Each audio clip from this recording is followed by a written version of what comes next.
Good morning, everyone. How are you doing today? All righty then. Let's see. Let's make sure we stay on track and on the right page. Yes. Oh my gosh. All right. So, if this is the first time joining, good morning.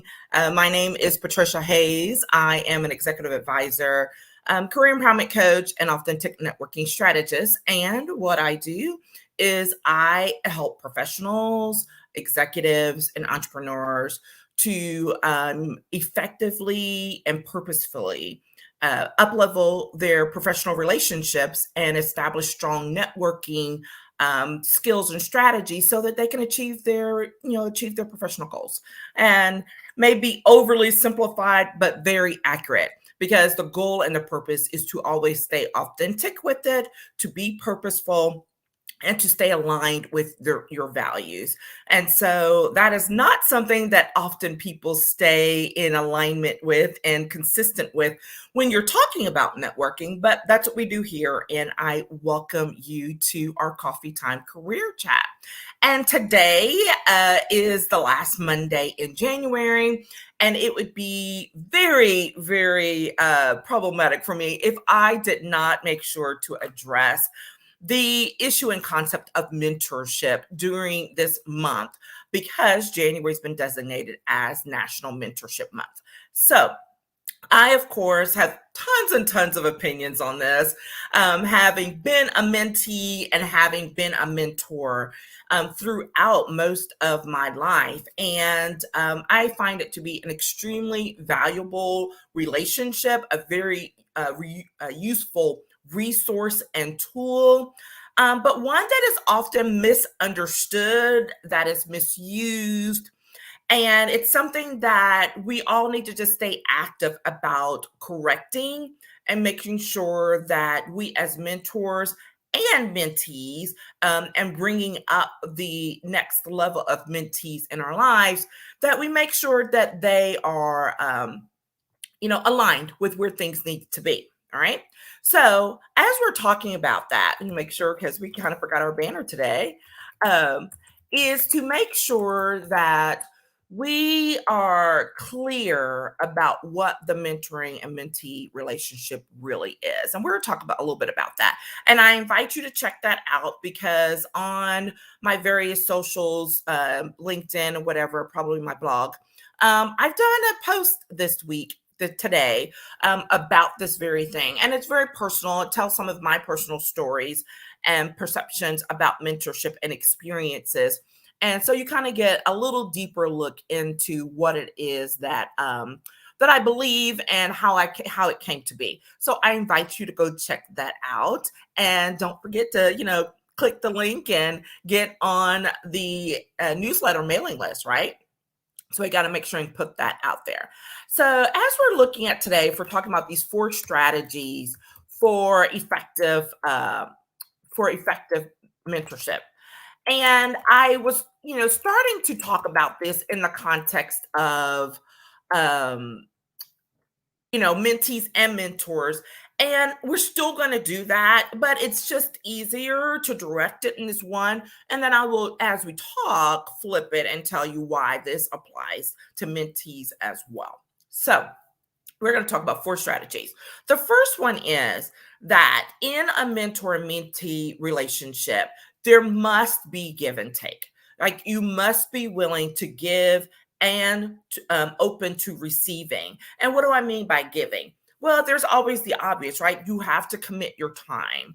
You're also committing to sharing resources and whatever that may look like. And so as a mentor, those are the things that people are always talking about. As a mentor, that you're making sure that you're willing to commit. But here's the thing. I have seen potentially strong mentor programs and relationships go downhill because the mentee was not committed.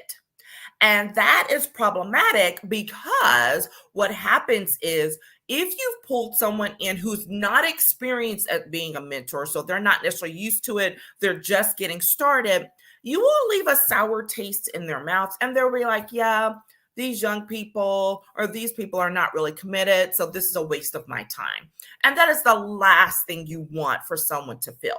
Now, I've had this happen to me several times in more recent years, unfortunately. And I was very surprised, and I still can't quit put my finger on it. And I think some of that comes down to being a mismatch, right? And when someone's not committed because they decide, oh, that person really doesn't have anything to, to offer me, then you just don't stay committed to working the relationship. Now, when you're inside a program, that's problematic, right? Because you're now giving the program a bad name. That's a whole other conversation I'm happy to have with people offline. However, here is the thing, especially if this is something that what you were referred to one-on-one, or that you came across, through some event or activity or something like that, is you have to give things a chance. And if you find that it is a mismatch, or that you are not willing to commit the time or the resources, that's on both ends, then be respectful and say it, right? And say, I'm so sorry, this doesn't seem like it's working out. And, I hope that I can stay, in touch, right? That is way better than just ghosting someone. And so while there's that piece of giving the time and resources, you also have to be open to receiving it. And this applies to both mentors and mentees again, right? But let's start with the mentee first, because that's the obvious, is the mentee is the one that seems to be, quote, receiving. And when you're doing that, here is the thing that I want you to make sure that you are aware of, which is that you have to be willing and open to receiving counsel, right? Now, here's the thing. You don't have to agree with everything that your mentor says to you. You don't have to agree with the approach or whatever. But what you do have to be open to is approaching things with a new mindset, with taking some credence and taking it with a box of salt if you need to, but being willing to listen. Because when we're willing to listen, you end up learning something every single time. Every single time. When you're open to listening to someone or something that is not necessarily how you would normally approach it or agree to, you learn something. You learn something about yourself. You may learn something about the subject matter or the experience, but be willing to learn. And that's really what you're talking about when I'm saying be open to receiving that counsel. And of course, being open to receiving resources, because again, they may not come in the manner or the fashion that you presume that it would. I have seen too many people blow off things because it didn't look like what they thought it would when it came their way. Big mistake. Big mistake, right?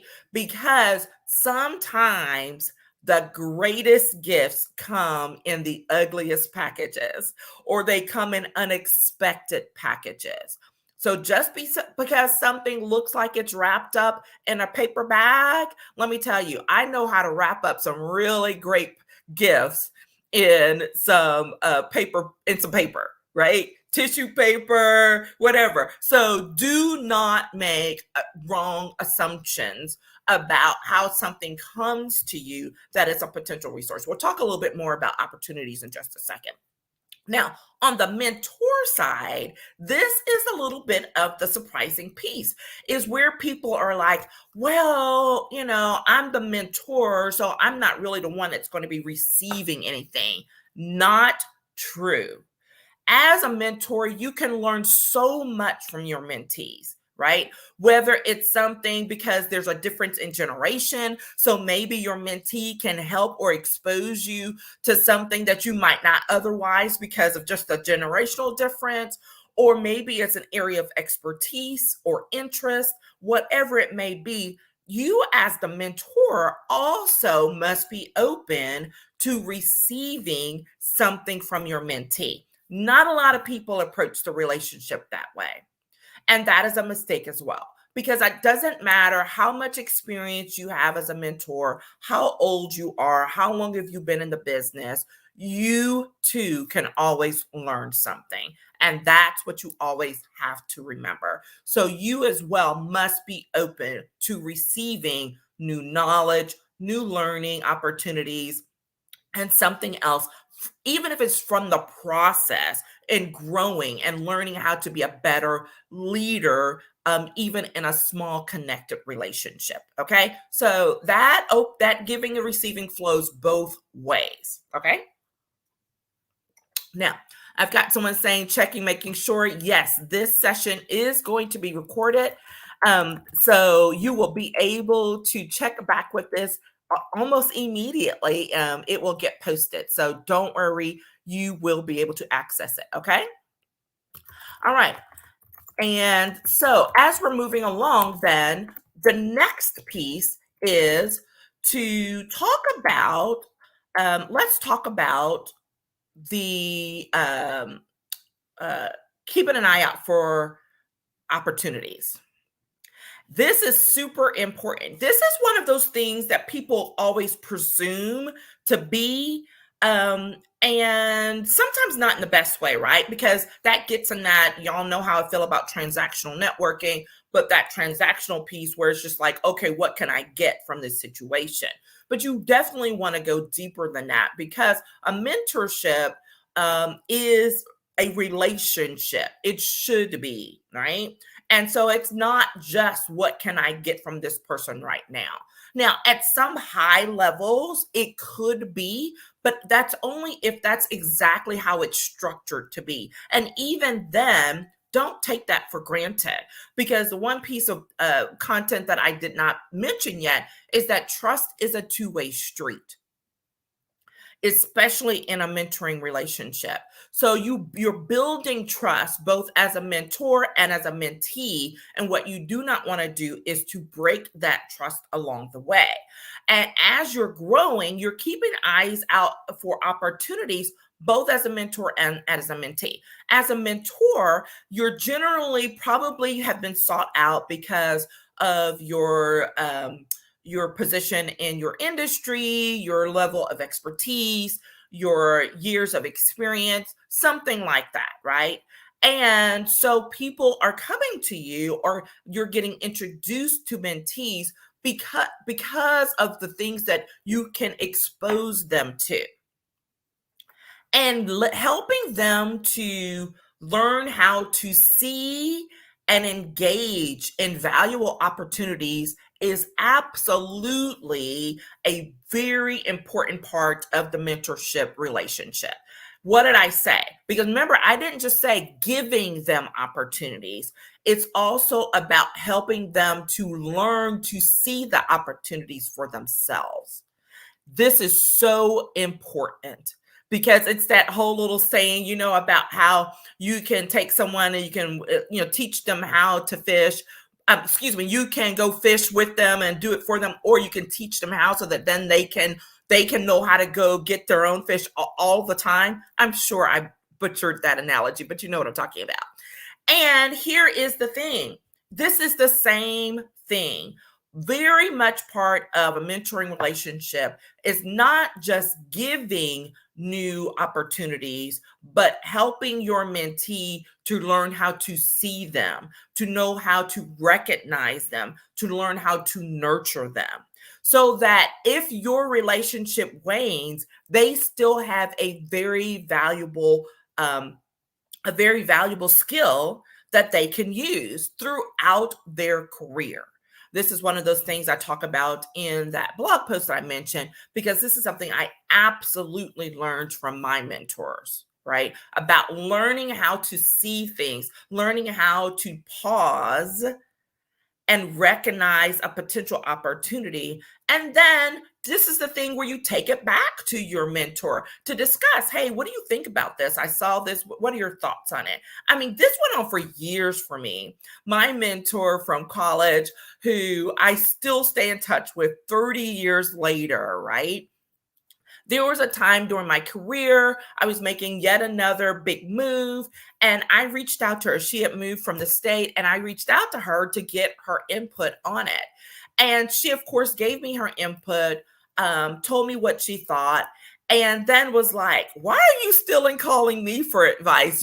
I need to be calling you for advice at this point. And that made me laugh. But it also made me feel so great because it showed how the relationship had developed over the years, such that there was now an exchange. We were more on an equal footing, and it had never come to mind to me that she might be calling me for advice on some things. And she did from time to time. And so that's what a good, strong, healthy mentoring relationship can look like long term. Now, we'll talk about engaging for the long term in a second, but it's not limited to, oh well, gosh, I'm going to have a 30-year relationship. There's no guarantee of that, right? There's a lot that goes into the nurturing, that goes into staying in contact, to being able to grow as you both change and shift in your personal and professional lives, right? So all mentorship relationships are not going to do that. But that does not mean that someone won't still think of you 5-10 years down the road, and all of a sudden you get an email or a direct message saying, hey, Patricia, I saw this thing. I hope you're doing well. Saw this and wondered if you might be interested. Because guess what, y'all? That happens. Okay. So you want to be prepared for that to be a continuing flow. And here is the thing, because if you learn that as a mentee now, you will be and make a great mentor later, and be able to share that with those who come to you later in your career. It's a wonderful, wonderful cycle that can begin with you. All right. So that's the second thing. The third thing is about sharing connections and relationships. And you will be like, well, we kind of talked about that a little bit when we were talking about being open to giving and receiving. No, this must stand alone, because this is one of those pieces that people really expect to be a part of a mentoring relationship. So it's absolutely worthy of having a freestanding conversation about it and making sure to drive the point home. Because when you're sharing connections and relationships as a mentor, you do want to make sure that it's a relationship that is a potential, that's going to be beneficial to your mentee. And if your mentee doesn't see that you explain why, right? It doesn't have to be some long, drawn out explanation or anything like that. It could just say, hey, I think you should go contact this person because they have a background that you may not know about, but I know about, and they'll be great for you to go ask some questions of, and maybe learn some more about them from that. Okay. That's one of those things. So you want to do that. You want to make sure that as you're sharing connections and relationships, that you're not connecting them up with someone who's not going to be good for them, or may not be a good fit for them right there at that time, right? Anyone who knows me knows I am extremely, extremely protective of my professional network. And there are times when I have to go in and I have to weed some people out, because there are folks who are being abusive, who are being solely transactional. They're only coming to see what they can get. And I don't do that, right? Like, that's not how I operate. And so I am very, very protective of that. And when I have shared my connections or relationships with my mentees over the years, I make it clear to them my expectations for engaging with those people in my networking circles, right? And I think that's something that a lot of mentors fail to do. And so when a mentee crosses the line in some way, and they get upset with them and they're like, no, we can't do this anymore. Well, sometimes the mentor has to take responsibility for that, because maybe they did not set clear boundaries as far as what their expectations were when they brought you in and said, I'm going to share you with my network. Okay. So again, years down the road, my mentor is gone. I'm making another big shift, but I need to talk to some people who are here locally. And so when I was going to reach out to a couple of people that were close to my mentor, but I knew because of her, I called her still to say, hey, what do you think about me reaching out to this person? Right. And she was like, oh, yeah, absolutely no problem. Because the last thing I wanted was for this person to come back and say, hey, I talked to Patricia, and her like, her being, well, she never even told me that was going on. So what's going on with that? Right. But okay, but that's I just described, we had a decades long relationship. Right. So I don't want any surprises with that. Now, that said, there are times when you may have to reach out to someone before you can go back to your mentor, but always make sure that you do that check in. Okay. Do not try, you don't ever, as a mentee, want it looking like you're circumventing your mentor, that you're undermining them in some way. That's just not, that is not a good way to start or to further your professional career. And if you get away with it once, trust me, it will not continue because you'll get a bad reputation. People talk behind closed doors and you would be surprised. Okay. So, and it doesn't take a lot of words either. But when you are a good mentee, let's talk about what happens when you are a good mentee. When you do the work that you're asked, let's say if you're in it as an intern, or you are following up on the advice, or you are showing that you're actually listening and engaging with the content, the resources, or whatever that your mentor is sharing with you. Let me tell you what it looks like when you do what you're supposed to be doing as a mentee, right? Respecting relationships, respecting boundaries, right? Engaging.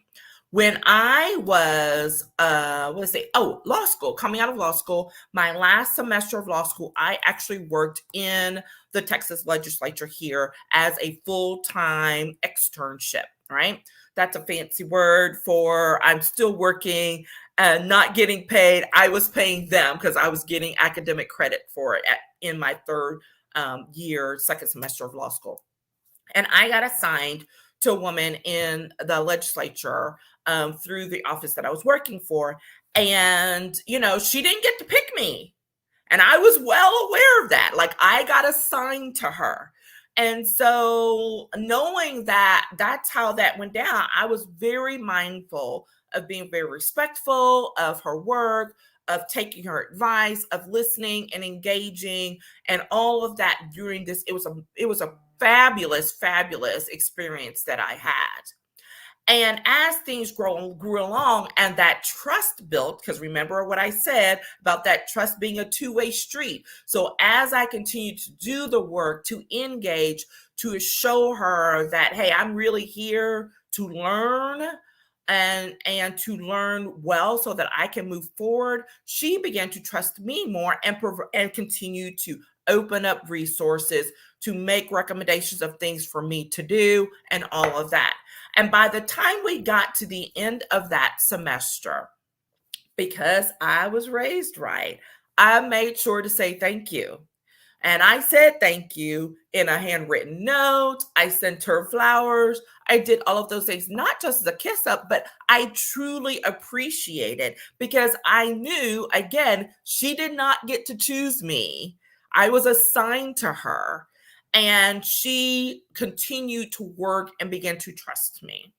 And as that happened, and when I did that, she literally came back to me so thankful and grateful for me being a good mentee that she said, here are my contacts. You are free to reach out to whoever you want and tell them I sent you. True story. True story, right? That is what can happen when you are a good mentee and when you train your mentees to be good, strong professionals. All right. They will build a pathway, they will create a pathway for more people to come through so that more people will be willing to serve as mentors. Okay. So just remember that sharing those connections and relationships are a crucial part of the relationship. And as a mentor, you want to make sure that you are connecting your mentee with the right people, making sure it's a good fit, that you're listening to what it is that they say that they want. And if you don't understand, to ask them. And as a mentee, to make sure you're mindful of respecting those relationships, of being mindful of the boundaries that may be set, and that you're representing your mentor well. Because that's one thing I always told my mentees, especially when I was in the legislative arena, is if I'm sending you over here and I'm giving you my word, these people are accepting you on my word. Do not disappoint, because you won't have to worry about them getting after you. You're going to have to be worried about me. All right. So those are the types of things. So that's the third thing. The fourth thing and final strategy is a willingness to engage long term. This is the piece where people fall down, I would probably say the most, because they think that the mentor-mentee relationship is for the term of that internship, right? Or because they connected you and it's only going to be a couple of months, 2 or 3 months, and then that's it. Big mistake. All right. And here's the reason why. As you grow as a professional, this is the mentor or the mentee, and especially if you are in the same industry, you are going to continue to cross paths down through the years. Not 1 year or 2 year, potentially 5 or 10 years later. It's so hilarious. One of my first bosses, I don't know what we were at. We were at some event or something like that. And I was speaking, or there was a note being written up about me or something. And they were referring to me as what's the word? They were referring to me as being, this is not the right word, but basically long-term expert in my field, right? And my old boss was like, my goodness, well, if you're the long-term expert now, then what am I, ancient? And it was hilarious, right? And we just laughed about it. But it's so true, because who would have thought that so many years later, we're still engaging in the same field and same industry. And people know where I've worked, and he can take credit for some of those things, right? Hopefully all the great things. But to acknowledge that, yeah, that person came through my, training, and you want them to be willing to claim you. Let's be honest. You want people to be able to say, hey, how was it working with Patricia? You're like, you know what? She's great. We did this. She was a great learner. She took instruction well, whatever it may be. Right? You don't want it to be, oh, well, it was fine. That's code, and for red flag, like there's a problem somewhere, right?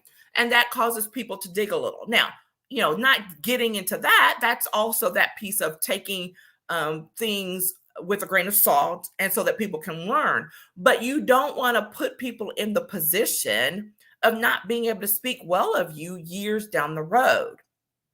Okay. And as a mentor and as a mentee, because I know some people who've worked for certain legislative members who could never say publicly what that relationship was like, but behind very closed doors were like, oh my God, it was like the worst experience of my life. And you're like, oh, what? And, because it looks so great on the surface, right? Now, there's a little bit of difference with that, especially because that's more of when those are employer-employee relationships. But here's the thing, those employer-employee relationships very often can also turn into mentor-mentee relationships, and even sponsorships, which we're not even talking about here. A sponsor is when someone who takes you under their wing deliberately and are like, we're going to move you along this pathway to get you to a certain level, right? A mentor is not necessarily doing that. They may have some elements of that, but they're advising you. They're saying, hey, here's some things to think about as you're moving along the way. And one of the things that I'm always want to stress is that your mentor does not have to be in the same field as you. It is often presumed that they have to be that in order for the mentorship to work. That is not true, right? Because here's the thing, when you have a very strong professional network or you're growing one, you can mentor people who are not directly in your industry because you have connections that you can connect them with. You have relationships that you can join them with to make the mentorship relationship strong for them. Okay. And that as a mentee is really important. You want to look more at who your mentor is in a much bigger picture and not just what they do right then at the time that you meet them. That is a very limited purview, and you're doing yourself an injustice by limiting that viewpoint to just that. Because down the road, when you change careers a couple of times, that mentor could still be someone who is great to work with, to consult, to check back with. And this is how you can build and be willing to engage in long-term relationships that can, be beneficial on both sides for a long time to come. Every mentorship and mentor-mentee relationship is not necessarily going to turn into that. But what I want you to realize is that it could. And you want to make sure you're nurturing things so that even if it's not one and it naturally ends, that it naturally ends on a strong note, so that if you should cross paths again, or that person is recommend or comes back and needs something, whatever, you're still willing to step into that because you ended that relationship on a strong note. But even better is when you have that relationship and you recognize like this one's for the long term. Like this is one that's going to last for years to come. Okay. So that's what I have for you. Those 4 strategies for being for effective mentorship, which is including being willing to give and open to receiving, to try to remember that you want to keep your eyes open for opportunities that are appropriate and relevant. That you definitely want to share your connections and relationships, but making sure that you're establishing strong boundaries and expectations regarding that. And then finally, be willing to engage for the long term because you never know where that relationship can ultimately take you. And that is it. Let's see, try to make sure I don't have any more comments. There we go.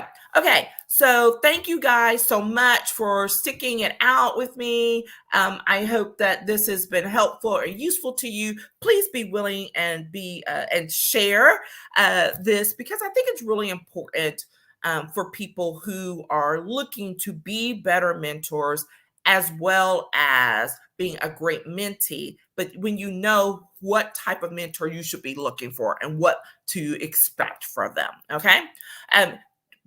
Let's connect up. Hit me up in the DMs if you want to chat some more, if you want to set up a consultation for, figuring out what your next move is professionally. I'm happy to have that conversation with you. All right. Take care, everyone, and I'll talk with you again soon. Bye-bye.